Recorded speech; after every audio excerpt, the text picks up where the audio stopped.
21वां प्रश्न है, कोष्टक के अंदर 2n+7 दिया है, बड़ा है n+3 और इसका घात कितना दिया है, 2 दिया है। 2n+7 से बड़ा कौन है, ये जो मान दिखाई दे रहा है ना n+3 इसका घात 2 है, ये इससे बड़ा है कह रहा है। लेकिन जब तक कि हम सिद्ध नहीं करेंगे तब तक कि हमें पता नहीं चलेगा, तो चलो पहले सिद्ध करते हैं। ठीक है, इसको क्या मानेंगे, इस पूरे प्रश्न को हम कुछ मान लेते हैं, जैसे कि px pm ऐसा कुछ मान लेते हैं ना। तो ये p यहाँ पे क्या दिया, n दिया है, तो हम pn मान लेते हैं। ठीक है, कुछ लोग कमेंट करके पूछते हैं कि यहाँ पे pn क्यों मान रहे हैं, तो सिंपल है, इसे हल करने के लिए हमें कुछ मानना पड़ेगा। ठीक है, नहीं मानेंगे तो भी ये हल हो जाएगा, कोई बड़ी बात नहीं है। फिर भी हम क्या करें, इस पूरे पद को pn मान लेते हैं। यहाँ पे n दिया इसलिए यहाँ पे हमने n रखा है, और ये p जो है ये पूरे पद को क्या कर रहा है, दर्शा रहा है। ठीक है, तो pn हमने मान लिया। अब इस पूरे प्रश्न को लिख लेते हैं, 2n+7 और n+3 और इसका घात कितना है, 2 है। ठीक है, इसे समीकरण 1 नाम दे दो। ठीक, ये जो मान है ये लेफ्ट हैंड साइड को दर्शाएगा, और ये वाला जो है वो राइट हैंड साइड को दर्शाएगा। तो हम चाहे तो हम दोनों को अलग अलग हल कर सकते हैं, या फिर हम एक साथ भी हल कर सकते हैं। तो मैं क्या करूंगा, एक साथ लेकर करूंगा, है ना। तो समीकरण 1 को n=1 के लिए हल करते हैं। तो जहां जहां पे n है ना, वहां पे हमें कितना रखना है, 1 रखना है। तो p 1 आ गया, फिर 2 गुणित n के जगह में 1+7, और यहां भी 1+3 और इसका घात कितना है, 2 दिया हुआ है। ये हो जाएगा 2+7 और ये हो जाएगा 3 और 1 4, 4 का 2 घात, है ना। ये दोनों को जोड़ेंगे तो क्या हो जाएगा, 9 हो जाएगा, और ये हो गया 16 हो गया, है ना। तो P1 के लिए देखो ये क्या बता रहा है कि हमने n का मान 1 रखा है ना। ये आगे वाला जो है ये दर्शाता है कि हमने P का मान मतलब हमने n का मान कितना रखा है, 1। अगर यहाँ पे मैं 2 रखता हूं तो ये बता देगा कि P का मान हमने 2 रखा है। ठीक है, इसीलिए हम क्या करते हैं, हर प्रश्नों में मानते हैं। समझ में आ गया, ठीक। चलो अब यहाँ पे लिखो, अतः दिया गया कथन n=1 के लिए सत्य है। अर्थात ये जो P1 है ना, P1 क्या है, सत्य है, क्योंकि हमने n बराबर क्या रखा है, 1 रखा है। तो ये पूरे 1 के लिए सत्य है, मतलब ये P1 भी क्या हो गया, सत्य ही तो साबित हुआ ना। समझ में आया। अब क्या करेंगे, इस समीकरण को देखो, इस समीकरण में जहां जहां पे n है उस जगह पे क्या रख देंगे, अब m रख देंगे, है ना। तो रख दो, सिंपल m रख दो। तो यहाँ पे मैं डायरेक्ट भी इस तरीके से लिख सकता हूं, क्या लिख सकता हूं कि P m सत्य है, ऐसा लिख सकता हूं। ठीक है, Pm सत्य है ऐसा लिख सकता हूं, या हम हर बार लिखते हैं वो भी हम लिख सकते हैं। ठीक है, या माना दिया गया कथन, ठीक है, या माना दिया गया कथन n=m के लिए सत्य है, ऐसा भी हम लिख सकते हैं। ठीक है, ये इसका शॉर्ट फॉर्म है, देखो ये इसका शॉर्ट फॉर्म है, और ये जो है ये हमने हर प्रश्नों में रखा है, और ये इसका लॉन्ग फॉर्म है ना। तो बड़ा रूप एक छोटा रूप, दोनों रूपों में आप जिसको भी चाहो उपयोग कर सकते हो। चाहो तो आप इसका उपयोग कर सकते हो, चाहो तो आप इसका उपयोग कर सकते हो। मैंने जानबूझ के छोटा रूप उपयोग नहीं किया है, क्योंकि सभी प्रश्नों को एक जैसा बनाऊंगा तभी आपको समझ में आएगा। अगर मैं थोड़ा सा बदलाव करूंगा तो आपको समझ में नहीं आएगा, इसीलिए मैंने रूपों को ज्यादातर चेंज नहीं किया, है ना। और ये शॉर्ट फॉर्म है, तो शॉर्ट फॉर्म में ऐसा लिख सकते हो और लॉन्ग फॉर्म में ऐसा लिख सकते हो। ठीक है, अब इसके बाद यहाँ पे तब तो लिखते हैं ना, तब जहां जहां पे n है वहां पे हम क्या करेंगे, m लगा देंगे। फिर 2 n के जगह में यहाँ भी m आ गया, और n+3 ये m हो जाएगा ना, क्योंकि हमें क्या करना है, n के जगह में m रखना है, और इसका घात कितना है, 2। ठीक है, इसे हम समीकरण 2 नाम दे देते हैं, है ना, समीकरण 2 नाम दे देते हैं। अब हम क्या करेंगे, सिद्ध करेंगे। ठीक है, इस प्रश्न को सिद्ध करेंगे। तो देखो, सिद्ध करना है, ठीक है, सिद्ध करना है इस प्रश्न को सिद्ध करना है, लेकिन सिद्ध करके लाना क्या है। देखो, सिद्ध करना अलग बात है और सिद्ध करके लाना अलग बात है ना। तो सिद्ध करना है किसको, इसको सिद्ध करना है। और सिद्ध करके लाना क्या है, हमें लाना है P m प्लस 1, है ना।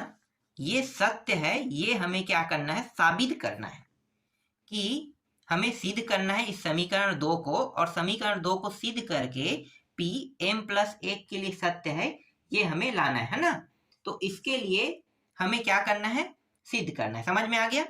तो ये जो m है इसके जगह में अगर मैं P m प्लस 1 रख देता हूं, m प्लस 1, तो m के जगह में क्या आ गया, m प्लस 1 आ गया, है ना। और यहाँ पे 2 m प्लस 1, और यहाँ पे क्या है, प्लस 7 है, और यहाँ पे m प्लस 1 प्लस 3 और घात 2। तो ये चीज हमें क्या करना है, इस समीकरण 2 को हल करके हमें ये मान लाना है। ठीक है, हल किसको कर रहे हैं, समीकरण 2 को हल कर रहे हैं। तो चलो हल करते हैं। तो देखो समीकरण 2 में क्या है, Pm दिया हुआ है ना। तो Pm के लिए पहले हम Pm को ही सत्य हल करेंगे और ये मान लाएंगे। तो यहाँ पे लिखो Pm क्या है, सत्य है। ठीक है, तब Pm सत्य है, तब अब हम Pm के मान को उठा रहे हैं। देखो क्या मान है, 2m प्लस 7 फिर m प्लस 3 और इसका घात कितना दिया, 2। ठीक है, इसको लेकर चलेंगे।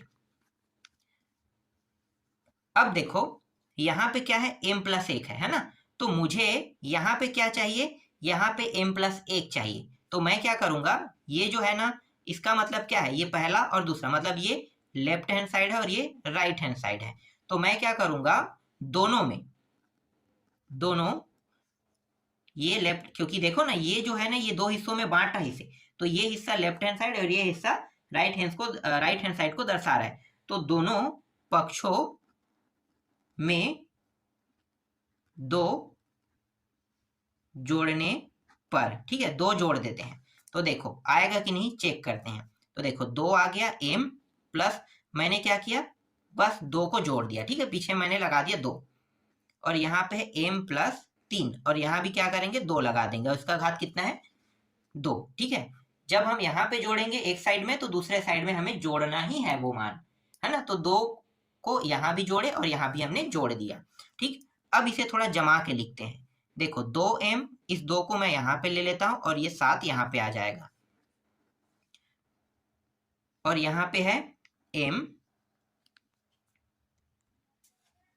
प्लस 3। हाँ, यहाँ पे गलती हो गया है, देखो ये 2 जो है यहाँ पे जोड़ना है मुझे।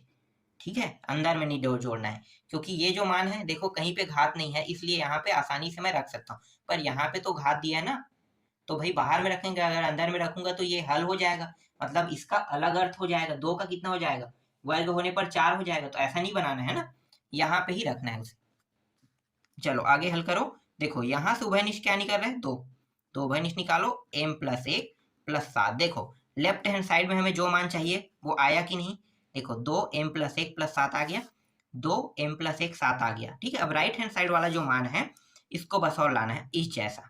ठीक है, करते हैं। तो इसको हल करेंगे तो ये हो जाएगा m का वर्ग प्लस 3 3 9, और ये 3 दूनी 6 m हो जाएगा। फिर यहाँ पे पीछे में क्या दिया, 2 दिया है। ठीक, ये जो मान है जैसा वैसा उतारते चलेंगे। ये प्लस 7, ये हो गया m का वर्ग प्लस 6m, जमा के भी लिख रहे हैं, और 9 और 2 कितना हो गया, 11। तो ये हो गया 11 हो गया। ठीक, इसके बाद इस मान का मैं गुणनखंड तो नहीं कर सकता, है ना। तो मैं क्या करूंगा, देखो इसका गुणनखंड नहीं किया जा सकता, तो मैं ऐसे मान ले लूंगा जिसका मैं आसानी से गुणनखंड कर सकता हूं। तो इसके आगे में इससे, देखो ये इससे बड़ा है, इससे बड़ा और एक मान ले लेता हूं। तो ये हो जाएगा m का वर्ग, ठीक है, प्लस 8m प्लस 16, ये मैं ले लेता हूँ। ठीक है, इसका मतलब क्या है, इसका मतलब ये है कि इसका गुणनखंड हो सकता है, और ये है m प्लस 4 का क्या है, वर्ग है। ठीक है, तो इसी मान को मैं इस प्रकार से लिखूंगा, बाद में वे वापस कैसा आ जाएगा, m प्लस 4 का वर्ग वाला मान में आ जाएगा, है ना। तो ये मान कहाँ चला जाएगा, ये जो मान आपको दिखाई दे रहा है ये बीच में है, तो ये हट जाएगा, बचेगा क्या, ये शुरू और अंतिम वाला। ठीक है, इससे बड़ा क्या है, ये है, सीधा आप कहोगे इससे बड़ा ये है। ठीक है, ऐसा हम क्यों कर रहे हैं, आपके मन में सवाल होगा, है ना। तो इसका क्या आप गुणनखंड कर सकते हो, और क्या इसको हल करके ऐसा मान ला सकते हो, क्या ऐसा ला सकते हो कि नहीं। एक मिनट, ये वाला नहीं है ना, कहाँ है, ये है, ठीक है। ऐसा ला सकते हो क्या, नहीं ला सकते, ठीक है। इसको हल करके हम नहीं ला सकते। तो अब हम क्या करेंगे, ऐसे कंडीशन में हमें कुछ ऐसा मान चाहिए जिनको हम हल करके इस जैसा ला सके। तो इस जैसा लाने का एक ही तरीका है कि यहाँ पे हम क्या करेंगे, आगे में इसके साथ एक और मान ऐड कर देंगे, ठीक है। m का वर्ग प्लस 8m प्लस 16, जो कुछ इस प्रकार से, या इसको ना रख के डायरेक्ट आप ये रख सकते हो, ठीक है। इसे हटा दो तो भी कोई दिक्कत नहीं है, आप डायरेक्ट रख दो m प्लस 4 का वर्ग, ये रख लो, ठीक है। 2m प्लस 1 और ये रहा 7। अब डायरेक्ट हम इसको रखते हैं, किसको, इसको, m प्लस 4 और इसका घात कितना है, 2 है। फिर 2m प्लस 1 प्लस 7, और इसको और कैसे लिख सकते हैं, देखो m प्लस 1 और प्लस 3, ऐसा लिख सकते हैं, बिल्कुल। अब देखो ये सिद्ध हुआ कि नहीं, देखो ये तो सिद्ध हो गया था, ऐसा हमें लाना था राइट हैंड साइड को, तो देखो राइट हैंड साइड भी अब सिद्ध हुआ, बिल्कुल, ठीक है। आपको यहाँ पे थोड़ा सा दिमाग लगाना है ना, ये प्रश्न ऐसा ही है, शॉर्टकट तरीका इसमें बनाने का कोई अलग से नहीं दिया है। बस आपको थोड़ा सा क्या करना है कि आपको ये जानना है कि ये ऐसा क्यों हुआ है। मैंने आपको बता दिया क्यों कर रहे हैं ऐसा, क्योंकि ये मान जो है कहाँ गया आप फिर से पूछोगे, है ना। तो मैं पहले ही बता देता हूँ कि ये प्रश्न आगे हल नहीं हो रहा है। तो हम क्या कर रहे हैं, इसको हल करने के लिए अपनी ओर से क्या कर रहे हैं, ये मान हम ले रहे हैं m प्लस 4, ठीक है, इसका घात 2, ये हमने लिया, ठीक है। और इसको अब हमने हटा दिया क्योंकि ये कुछ नहीं हो रहा है, और इसको हल करेंगे तो हम सीधे नहीं कर पाएंगे, इसलिए हमने हटाया और इसको ले लिया सीधा। और इसको लेने के बाद देखो इस प्रकार से हमने हल किया, उत्तर आ गया। अब ये सिद्ध हुआ कि p m प्लस 1 क्या है, सत्य है। तो ये साबित हो गया कि p m प्लस 1 क्या है, सत्य है ना। तो जैसे हमने p m को हमने सत्य किया, इसी तरीके से p m प्लस 1 को भी हमने सत्य कर दिया, ठीक है। इसके बाद अंतिम में आपको क्या लिखना है, ये आपको लिखना है, अतः गणितीय आगमन के सिद्धांत से दिया गया कथन n के सभी मानों के लिए क्या होगा, सत्य होगा, ये लिखना है, ठीक है। चलो अगला प्रश्न देखते हैं।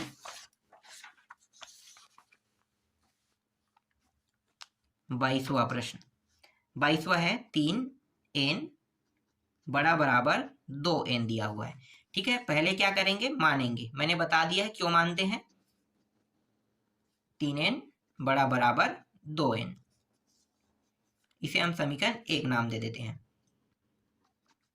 समीकरण 1 को n बराबर 1 के लिए हल करते हैं, तो यहाँ भी क्या आ जाएगा, 1 आ जाएगा, फिर 3 का घात 1, और ये निशान हटा दो, सिर्फ बड़ा वाला निशान रखो, ठीक है, बड़ा बराबर को आपको हटा देना है।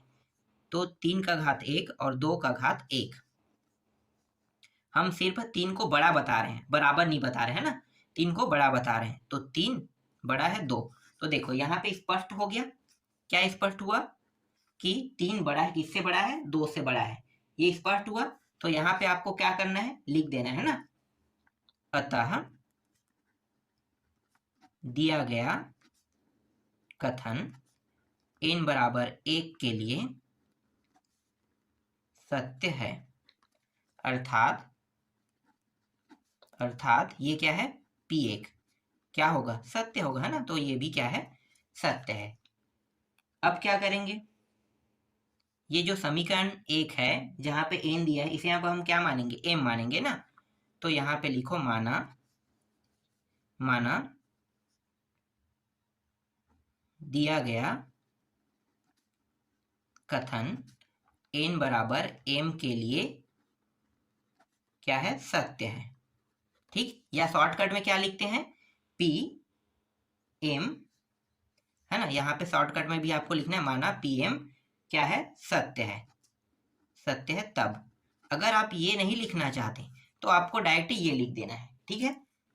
चलो इसके बाद समीकरण 1 में जहां पे n है वहां पे क्या करेंगे, m रखेंगे, 3m बड़ा बराबर फिर 2m, इस तरीके से क्या करेंगे, लिख लेंगे। ठीक है, अब हमें सिद्ध क्या करना है, वही पूरा पॉइंट आता है ना, यहाँ पे लिखेंगे सिद्ध करना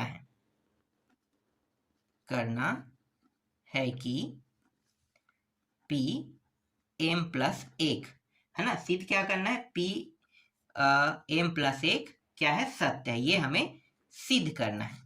ठीक, तो यहाँ पे m प्लस 1 आ जाएगा, फिर 3m प्लस 1 बड़ा बराबर 2 m प्लस 1, मतलब ये हमें क्या करके लाना है, सिद्ध करके लाना है।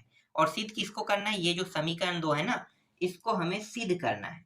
ठीक है, मतलब इसको हल करते हुए जाना है, और लाना क्या है, हमें हल करके उत्तर में हमें ये मान लाना है। ठीक है, चलो हल करते हैं।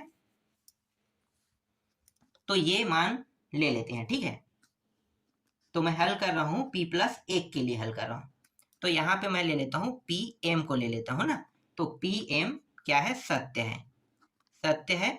ये बता रहा है कि हम इस प्रश्न को उपयोग कर रहे हैं, तो लिखो pm 3m बड़ा बराबर 2m। ठीक है, इसका उपयोग कर रहे हैं, ये बता रहा है। ठीक, इस तरीके से क्या करना है, आपको ले लेना है। इसके बाद देखो यहाँ पे आते हैं 3 और 2, तो ये जो 3 है और 2 है ना, इसका उपयोग यहाँ पे मैं करूंगा। लेफ्ट हैंड साइड में मैं 3 को क्या करूंगा, गुणा करूंगा, राइट हैंड साइड में 2 को गुणा करूंगा। और ये 3 और 2 कहाँ से आ रहा है, यहाँ से, ये जो 3 है और ये 2 है ना, तो इसको मैं लिख लेता हूँ 3m इंटू 3, इस तरीके से मैं लिख सकता हूँ, बिल्कुल लिख सकता हूँ। और यहाँ पे 2m इंटू 2, तो देखो ये 3 जो है अपने साइड में आ गया, लेफ्ट का लेफ्ट में, और ये राइट का राइट में चला गया, देखो यहाँ पे आ गया। ठीक, और ये हो जाएगा 3, देखो ये 3 और ये 3, तो इसका घात 1 है, इसका घात 1 है, तो 3m प्लस क्या हो जाएगा, 1 हो जाएगा, बड़ा बराबर 2m प्लस 1 हो जाएगा। देखो आ गया। और हमें सिद्ध करके क्या लाना था, ध्यान से देखना ना, क्या लाना था, यहाँ पे देखो यही मान हमें सिद्ध करके लाना था, तो ये सिद्ध हुआ, बिल्कुल सिद्ध हुआ। तो यहाँ पे लिखो p m प्लस 1 क्या है, सत्य है।